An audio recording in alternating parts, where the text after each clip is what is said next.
We've got Jak Crawford, Formula 2 driver, Aston Martin development driver with us. Jak, thanks so much for coming on the show, mate. How are you doing?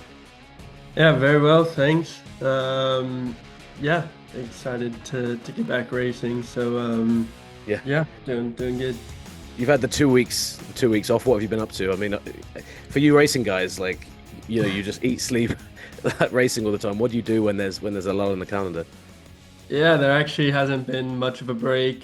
I went straight away to Berlin for the Formula E race that was happening there, Mhm. doing reserve driver role for Andretti there in Formula E, and then as well participating in the rookie test they do on the Monday after the race.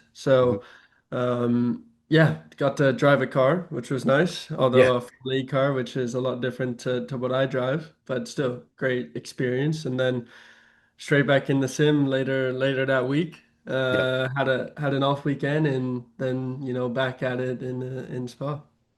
And it's kind of, I mean, you're jumping between a lot of different race cars, a lot of different series there. Like, I'm sure for a lot of you guys, you guys can pretty much jump in anything and race it pretty fast, but there must be a lot of kind of machinations behind doing that, mentally. Kind of you're going from Formula E, you're then prepping maybe for, an F1 reserve. You've obviously got the Formula 2 stuff to do as well. How do you find moving back and forth between all of that?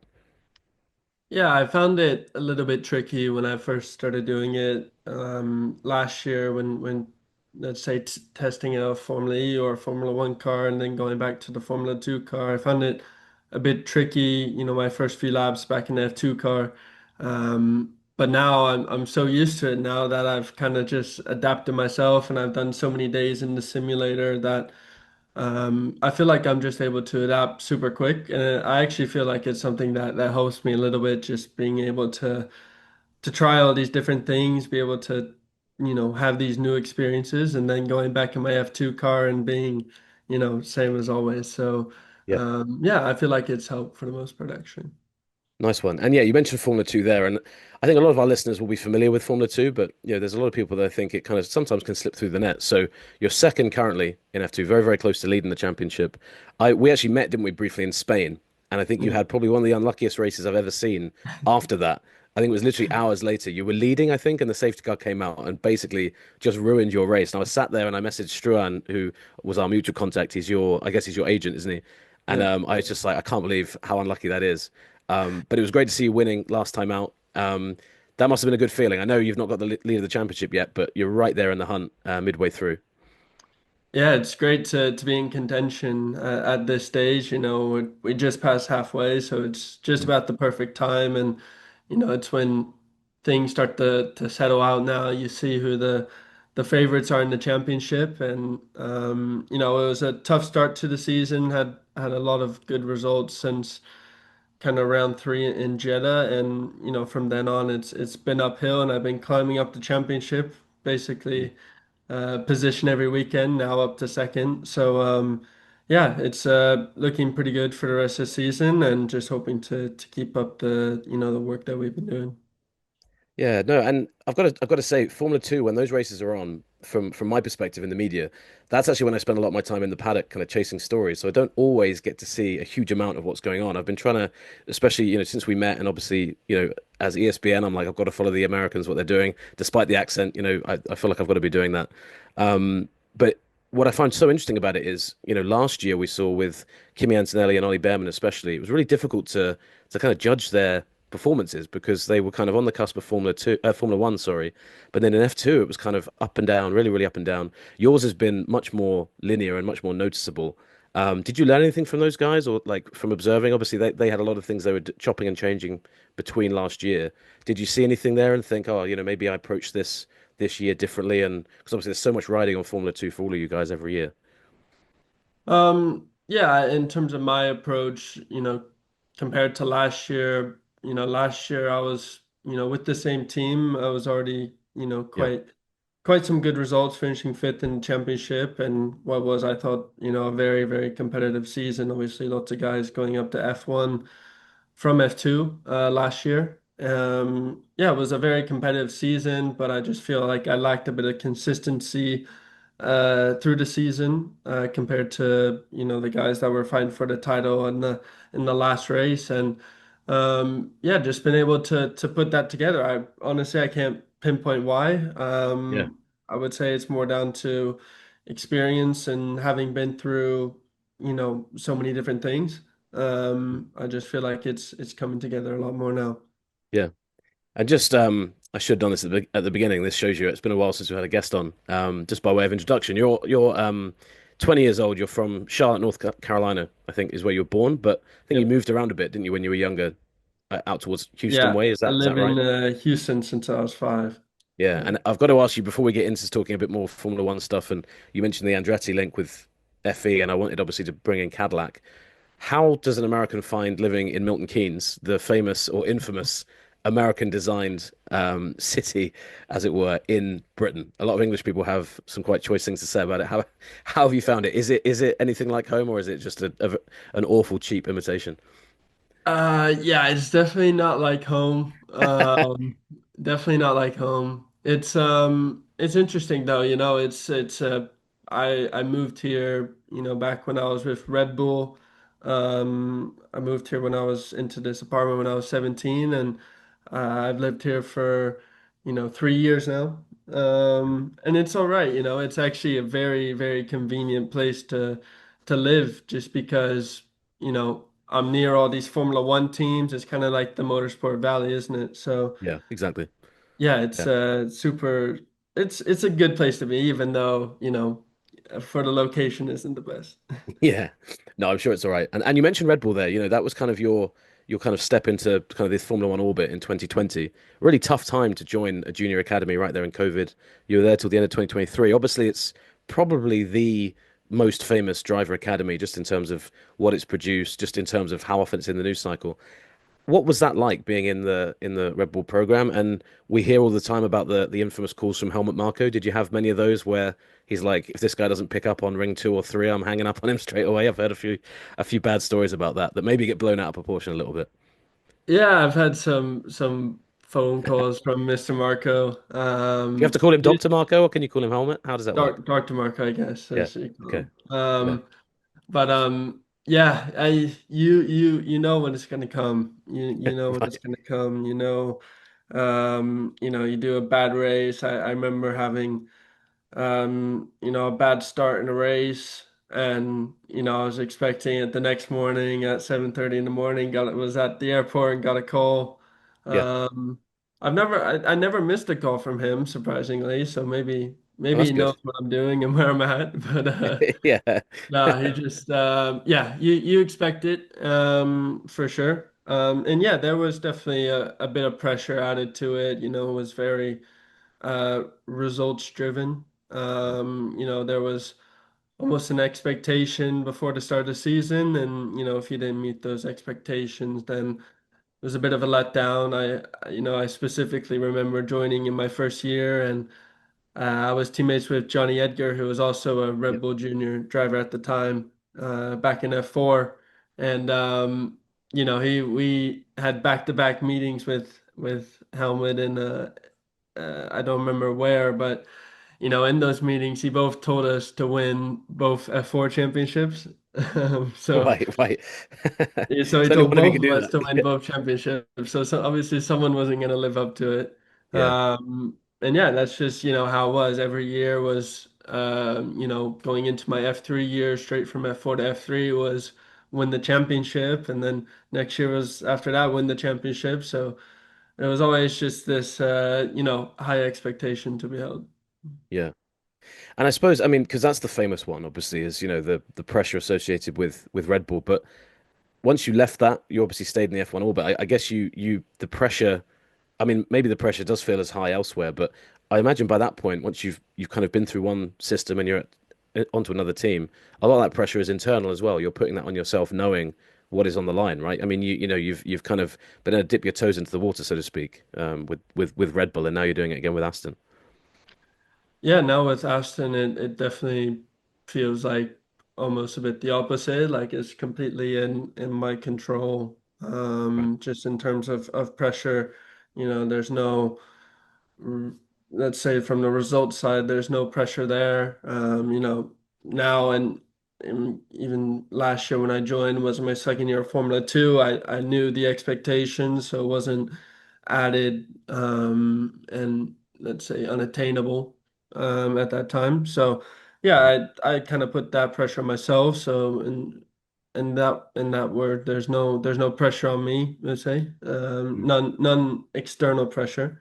Um, but yeah, it's also nice in a way to be able to control my own destiny a little bit. I feel like I have a lot more freedom. With Red Bull, I wasn't able to choose my teams that I race for, at a Formula 2, Formula 3 level. And so then, last year I was able to join DAMS in F2, which was, completely my choice and something that I'd already wanted to do my rookie season, but wasn't able to. So luckily, was able to get with them last year and, continue on with them this year. And, it's just a nice environment for me to be in. I feel like I can work hard on my F2 stuff and then I can also work hard on the F1 stuff separate to that. So.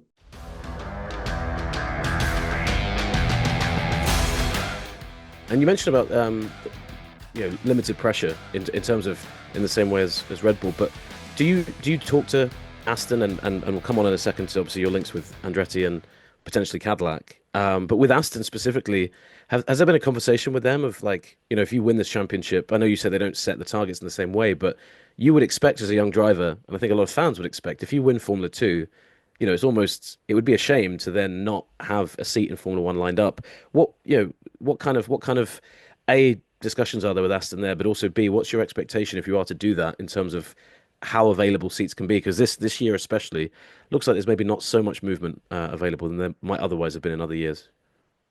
Yeah, there's definitely no promises of a race seat at Aston, even if I do win the championship. But I'm sure there would be some kind of role there. If I was to win the championship, I'm sure there would be some kind of role showing up for me there.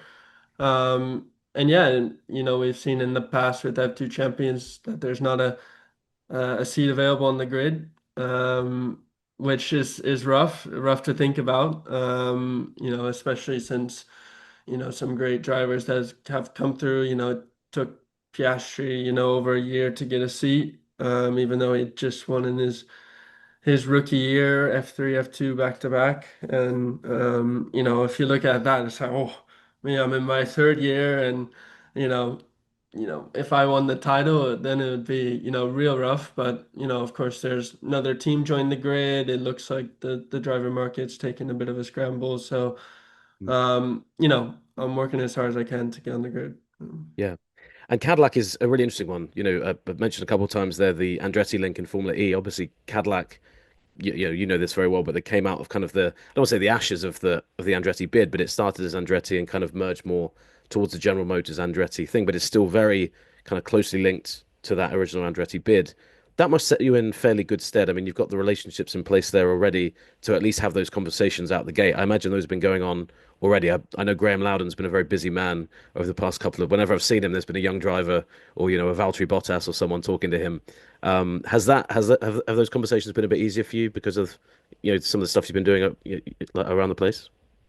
Yeah, so the Formula E team, it's kind of owned by the same investment group that's going Yep. into the Cadillac F1 of TWG Motorsports. So that's quite an easy link for me, and it's been also quite easy to make conversation because of that. I'm already part of the family, let's say, just because, I already joined the Formula E project back in, end of last year. So it's quite an easy link. And, it was actually a perfect timing if I look back at it when I joined them. Andretti, I think, was back in October. I may be wrong about that.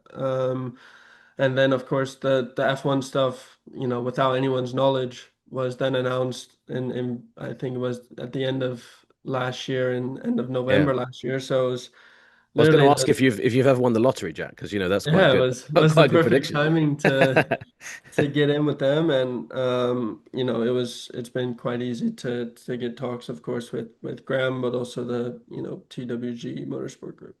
Yeah, I spoke to it was actually pretty cool. I spoke to Dan Towers and Keanu Reeves at Silverstone. Because obviously Keanu's doing the documentary series, that's starting there on the kind of the launching of the team.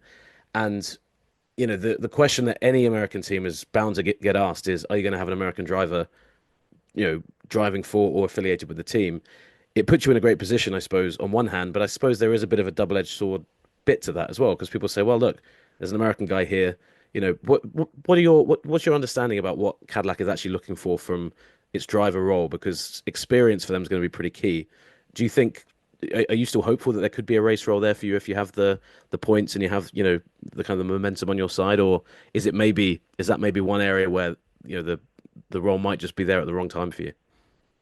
Yeah, it's hard to tell what they want, but I think looking at from my side, if I was to, of course, win the championship in F2 or finish very high, I feel like it would be almost a bit of a missed opportunity to have an American driver not in, the seat. I know I've heard that they want an American driver in the seat at some point. Of course, at the beginning, maybe it's not ideal, but I think especially if I went out and won the championship, I feel like it would be a missed opportunity from their side. Obviously, speaking from me, Yeah. but Yeah.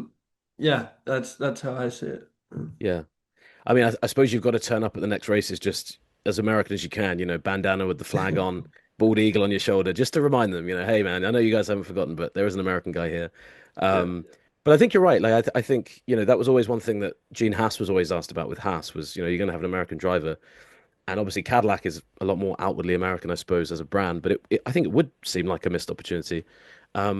Just in terms of that, because I'm fascinated because, I mean, making a rookie, being a rookie in Formula One is tough anyway.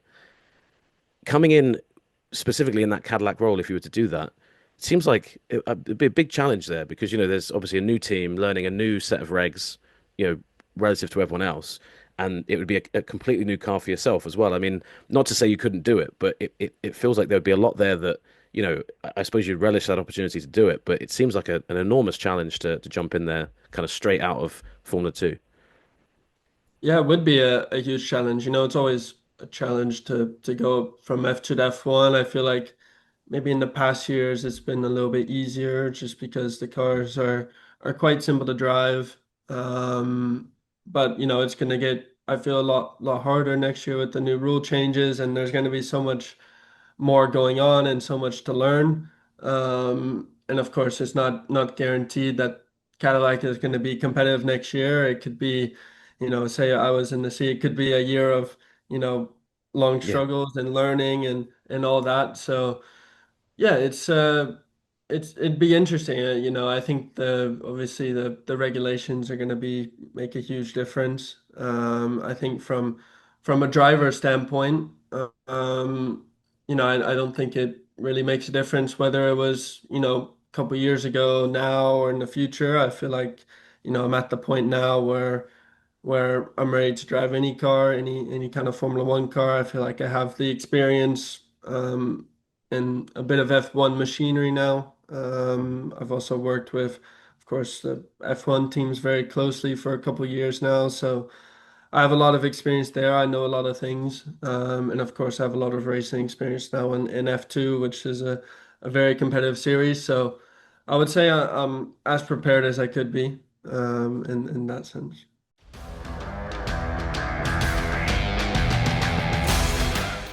and you mentioned the talks with Graham Loudon. I've had a couple of job interviews in my time, but I imagine pitching yourself as the boss of a Formula One team is kind of a strange thing to do generally, right? Because obviously we all know that motor racing isn't purely just down to talent. The car comes into it a lot of times, and you can have bad luck. Results don't always show what you're doing. What is a conversation like that? What is it? What does it entail? When you're trying to, I suppose, sell the idea of them going for you. What are the kind of conversations you're having, and what kind of questions are you asking them about, what the project's going to be, when you're coming in from this position? Because I suppose a lot of it is you understanding where they're at as well, right? Yeah, for sure. I think, from my side, I feel like it's always good to get across, the current and then of course how you got there. So, obviously doing well in Formula 2, I feel like, it's best to explain how I got to this point now, maybe why it didn't go well in the past and what's been in place to, improve on what didn't go right and how, that was fixed to get to the point where I'm at now, which is second in the championship. So, that's, kind of where I start off from me. And then, obviously, of course, you wanna be yourself. You don't wanna be a robot. Yeah, I mean, yeah, I guess it's same for all, interviews, job interviews. And then I think from my side, just asking, a lot of questions about the project. Obviously, it's a brand new project and a lot's going on. So just asking as much as I can about that, trying to, you know, understand as much as I can about it, but also trying to seem quite interested in it, which of course I am. Yeah, just a lot of that going on. they've kept their cards very close to their chest publicly. Have you got a particular vibe about, what your chances generally there might be, or is that the vibe they're giving kind of behind closed doors as well? Because I think Graham Loudon said it's kind of the last thing they need to do as drivers. Obviously, they want to get everything else in line first, which maybe is perfect for you because it means you can kind of see out this Formula Two season as much as you can. Yeah, it's the same thing that they've told, me and I'm sure all the other drivers that are trying to get into the seat that it's the last thing they're worried about is the drivers. Yeah. So yeah, a big waiting game. It doesn't feel like there's much anyone can do at the moment, which Mm. as a driver, sucks. You're just kind of in limbo. And, there's lots of, other people I'm sure that are also, let's say, without a race seat at the moment. Luckily, I have a race seat, but in Formula Two, but there's people without race seats that, are going to be waiting and unfortunately not have a job and maybe miss out on a potential job opportunity down the road because they were hanging on to the end of the year. So yeah, it's a bit how it goes. But just in limbo at the moment. Yeah. And how much of that? Don't worry, I won't keep asking you Cadillac questions. I'll move it because I know there's a lot you just don't know at the moment, right? But in terms of, obviously I mentioned talking to your to both Harry and to Struan, in setting this up. Obviously, it's great to have people who are dealing with your future and stuff. How involved do you actually get with? Obviously, you had the conversation with Graham Loudon, etc. But is it actually beneficial for you to have that at arm's length a little bit, just because, like you said, you've got a race seat at the moment, you've got other things you're doing, jumping back and forth between different things. Seems like that's an ideal situation to kind of let a lot of that be the worrying of that be dealt with by other people. Yeah, so from my side, of course, the focus is F2. I think it's agreed between me and my managers that the best thing I can do for myself is win in F2. Mm. That's just what I have to do, and it's definitely not something I'm worrying about. Is let's say getting myself in front of the Cadillac guys at the moment. My manager of course has been in talks with them for the most part, and it's been not necessary to have a lot of chats at the moment from my side. So then the focus is to focus on the F2 stuff because that's the most important bit, and that's the bit that's gonna get me an F1 seat. So Yeah. yeah, need to focus on that, and yeah, I let the others kind of do the work behind the scenes. Every week putting a word out on my results or any of that. So Yeah. No, it makes sense. Just more generally, we mentioned earlier, born in Charlotte, moving over to Houston. It seems like a lot of American drivers still today. I mean, if you look at the junior ranks, it is surprising still to me that in below Formula One, there's not a lot of American flags when you look down the timing screens. There's maybe a handful. I think it is starting to change slightly, but it's always been the case. And obviously, so many American drivers, very very good American drivers, stay out. In IndyCar, etc., which is a great series in its own right. But when you were coming through, at what point, what were the decisions that you made that set you on that career path? Was it always the goal for you when you were young? I want to do Formula One, or did you make a set of decisions that kind of pushed you towards the European racing scene, so to speak? yeah, it was actually never really the goal until quite late. It was never, Formula One was not even on my radar until I was about 12 years old. Mm. where I got the opportunity to race in Europe in go-karts in 2018, I believe. I just turned 13. Um, and at the same time, I'd been scouted by Ferrari Driver Academy to participate in their Ferrari Driver Academy test that they do, the scouting test.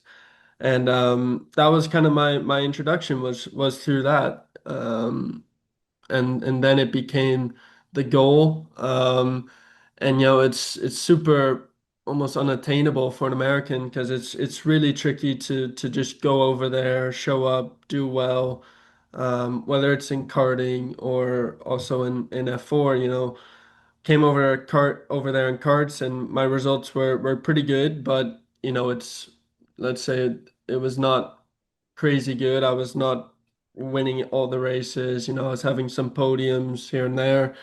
But I don't think it was quite enough, let's say, to get on, even with a couple podiums and stuff, enough to get on, barely enough to get on F1 teams' radar. So, that's the first step, is to get over to Europe, get on F1 teams' radars. They're trying to find drivers so young nowadays that, Yeah.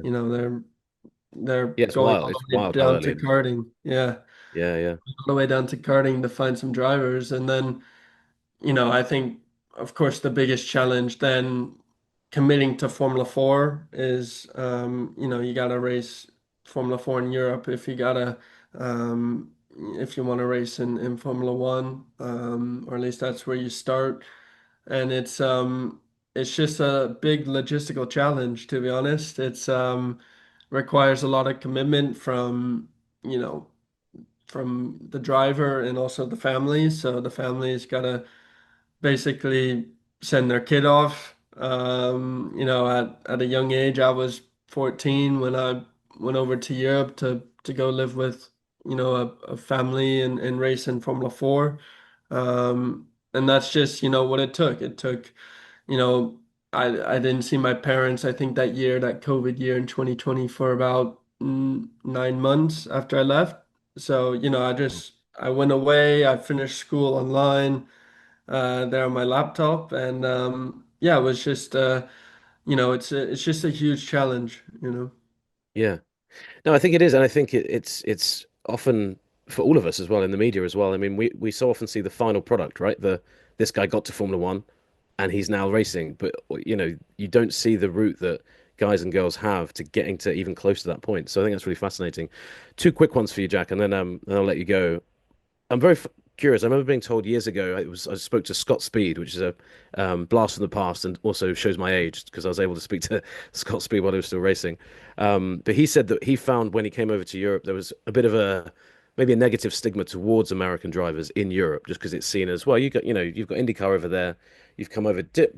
Is there that element to it still? Do you think, or is the biggest challenge literally the logistical side of it? Is there still a bit of maybe arrogance or ignorance from on the European side about what American drivers have to do to be successful over here?